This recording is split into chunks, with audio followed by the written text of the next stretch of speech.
ये इसको प्रोपोगेट पता है ना किसने किया? कैटरीना कैफ ने प्रोपोगेट किया इसको। मुझे और किसी की जरूरत क्या, मैं तो खुद से ही प्यार जाता हूँ। व्हाट्स माई नेम, शीला की जवानी। किसी लिरिसिस्ट को मैस्टरबेशन लिखना था तो उसने लिख दिया मुझे और किसी की जरूरत क्या, मैं तो खुद से ही प्यार जाता हूँ। लड़के इसी को, इतने बड़े सेंटेंस को मुठ कहते हैं। हमारे चैनल को सब्सक्राइब करें और बेल आइकन को प्रेस करें ताकि आप कोई भी फनी कंटेंट मिस ना करें। जय हो दोस्तों, आज अकेला दिख रहा हूँ मैं आपको स्क्रीन पे क्योंकि राजेश हमारे बीच नहीं है। ऐसा नहीं कि वो हमारे बीच नहीं रहा है जिंदा तो है अभी वो, और घर से ऐसा बोल के निकला है कि मैं केदारनाथ गया हूँ। फिर उसने फोटोज भी डाली हैं जो मुझे लग रहा है देख के कि वॉलपेपर तो नहीं है, गया है। बट ये मुझे थोड़ा उसका हैक भी लगता है कि ऐसे बच्चों को अगर पहाड़ों पर जाना होता है, अब अगर वो बोल के निकले कि मैं तो पापा मनाली जाना चाहता हूँ कहीं, तो नहीं उसको अलाउ करेंगे।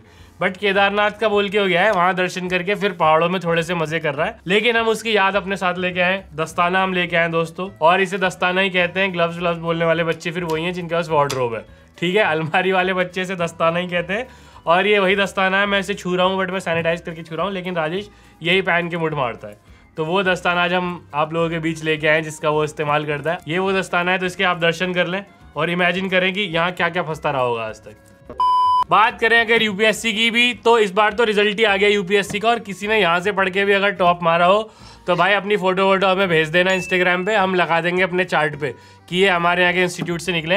एक लड़की ने टॉप मार दिया है। और लाल सिंह चड्ढा का ट्रेलर आ गया है, सबके वही है, मेरा भी रिएक्शन वही है जो सब लोगों का है कि ट्रेलर देख के तो कुछ उम्मीदें हैं नहीं, लेकिन आमिर खान से फिर भी उम्मीदें हैं कि भाई पता नहीं कुछ कर दे जादू, 2-3 महीने में हो जाए तो हो जाए। अब भी सब लोग बहुत डिसअपॉइंटेड हैं। ये वाला जो उसने एक एक्सप्रेशन रखा है अपना थ्रू आउट, अमेज्ड वाला, वो बिल्ली वाली शक्ल बना लेता है, तो वैसे अमेज्ड से ऐसे घूम रहा है आमिर खान। पूरी पिक्चर बहुत ही वियर्ड लग रहा है, बट बिकॉज आमिर खान है, लेट्स सी क्या होता है। और अकेले मैं इसीलिए आया हूँ रिव्यू करने दोस्तों, क्योंकि जो तुमने धूम मचा दी ना मेरे इंस्टाग्राम पे, मैं डाल कुछ और रहा हूँ। मैं डाल रहा हूँ कि भाई इस पप्पी को अडॉप्ट कर लो, उस पर लिख रहे हैं इसे तो घर मिल जाएगा, ठीक है, रिव्यू कब आएगा।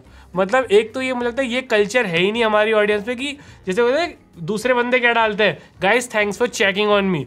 मेरा भी मन करता है मैं बोलूँ, कोई चेक ऑन करने आता ही नहीं है। उनको तो क्या लग रहा है अय्याशी चल रही है, आ नहीं रहा है बस। गर्मी का मौसम चल रहा है, डॉक्टरों के लिए हैप्पी सीजन कहलाता है ये। भीड़ लगी होती है डॉक्टरों के बाहर इस गर्मी के सीजन में, हर बीमारी हो सकती है। कोई ये नहीं पूछ रहा भाई ठीक हो कि नहीं, रिव्यू का ठीक है, सीधा ये इन्हीं शब्दों के साथ आ रहे हैं। तो अब मैं इसे आपका प्यार समझूं क्या समझूं, ठीक है, अच्छा हमने टॉक्सिक रिलेशनशिप बनाया है, बहुत अच्छी बात है, आई अप्रिशिएट दैट। इस बार ये भी कमेंट आने वाले हैं कि इधर कहाँ देख रहा था, तो देख रहा हूँ मैं, कोई हंस रहा है कि नहीं हंस रहा है जो 4 बंदे कैमरे के पीछे बैठे हैं, ये कमेंट मत करना, ठीक है। और फाइनली भाइयों फैसला हो गया है अपने जॉनी भाई के फेवर में, और कन्याकुमारी से लेके कश्मीर तक सारे लौंडे ऐसे खुश हैं जैसे $15 मिलियन में 1000-2000 इन्हें भी मिल रहे हैं। सारे के सारे इतने खुश कि भाई हमारा भाई केस जीत गया, जैसे ये वकालत करने जाते थे उसकी।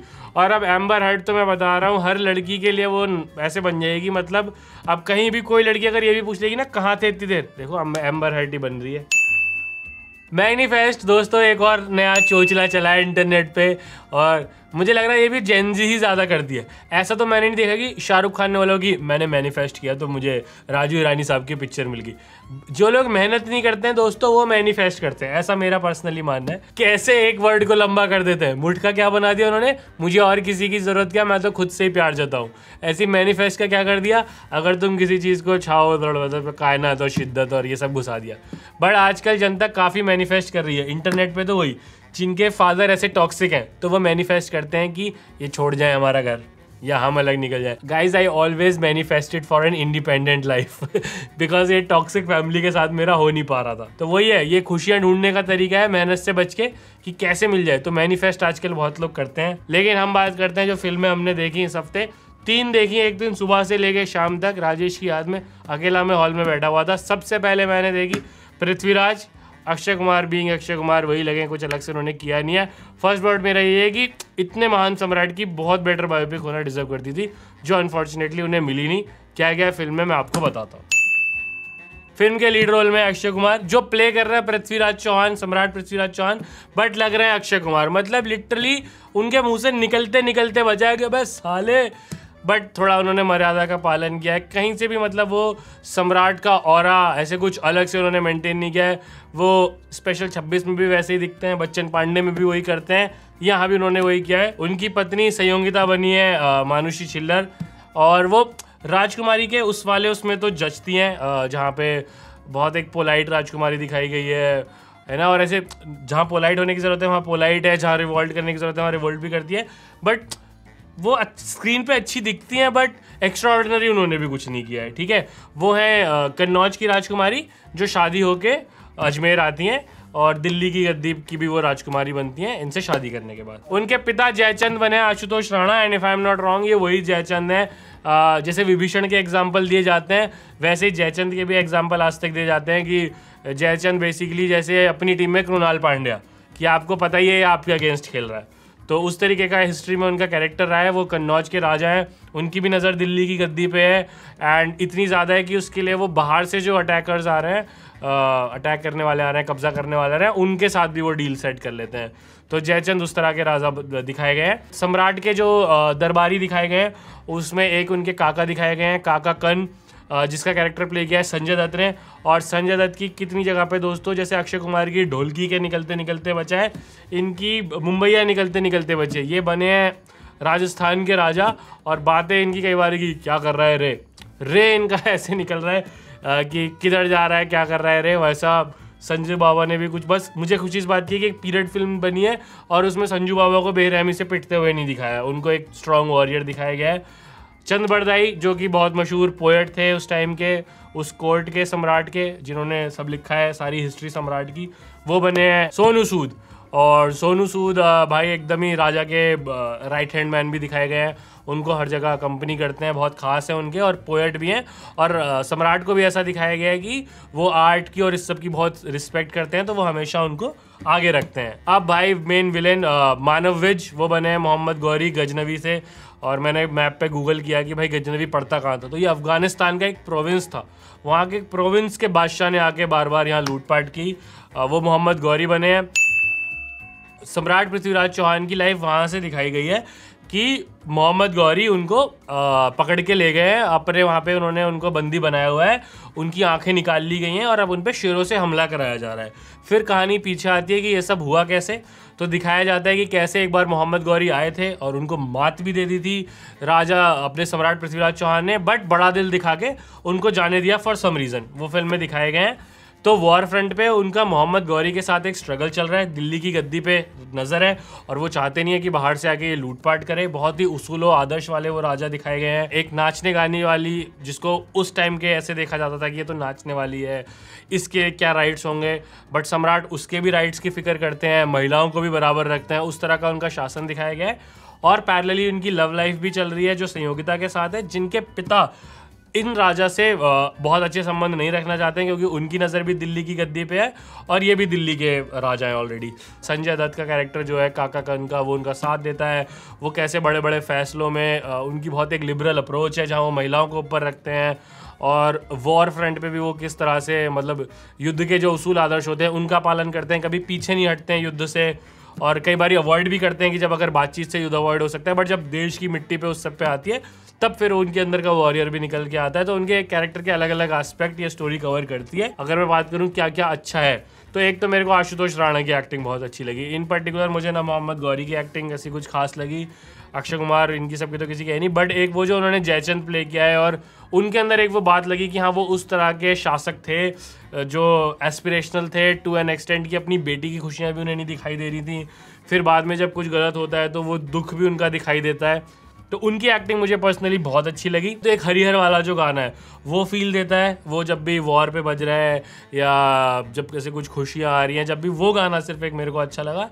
अदर देन दैट मुझे सच कुछ खास अच्छा लगा नहीं। कॉस्ट्यूम्स वगैरह ठीक थे, उसमें कहीं कहीं मैंने भी देखा कि हाँ प्रिंट वगैरह वो हैं जो उस टाइम के थे, मतलब मुझे उसकी नॉलेज नहीं है। और इसके चक्कर में अक्षय कुमार ने भाई अपनी फजीहत भी काफ़ी कराई। एक तो सोशल मीडिया पे इतना मजाक उड़ा, एक उनकी फ़ोटो आ गई जिसमें रस्सियाँ ढीली बंधी हुई हैं उनके हाथ में और वो खुद को वॉरियर दिखा रहे हैं। फिर हर जगह उन्होंने जाके बोला कि हिस्ट्री में पढ़ाया नहीं जाता है, जबकि मुझे तो पता है, मैं चंद बरदाई, संयोगिता, कन्नौज की प्रिंसेस थी, ये सब मुझे तो अच्छे से याद है कि मैंने हिस्ट्री बुक्स में पढ़ा था।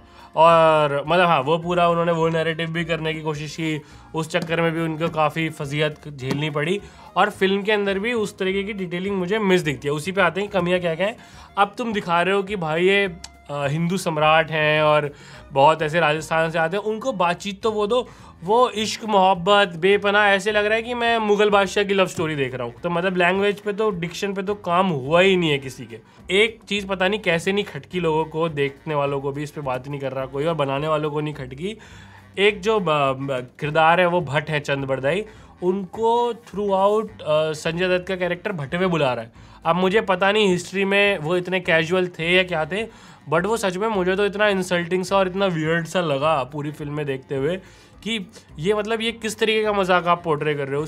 ठीक है वो कैजुअल होते होंगे, बट उनको आपको उनका रिलेशनशिप कैजुअल दिखाना था, तो I think choice of words थोड़ी सी बेटर हो सकती थी, बट वो भी मुझे ऐसा फनी कम और इंसल्टिंग ज़्यादा लगा और बहुत ही वियर्ड लगा उस तरह के सेटअप में। एक सम्राट जो इतने लोकप्रिय हैं, इनको सब अन्नदाता बुलाते हैं, उनकी आंखें छीन ली गई हैं और वो लड़ रहे हैं, तो मैं उनके लिए रूट तो करूँ, मुझसे रूट करवाओ ना। मुझे रियल बंदे के लिए बुरा फील हो रहा है कि हाँ यार उसका कितना गलत हुआ था, बट वो चीज़ स्क्रीन पे पोर्ट्रे नहीं हो पाती है।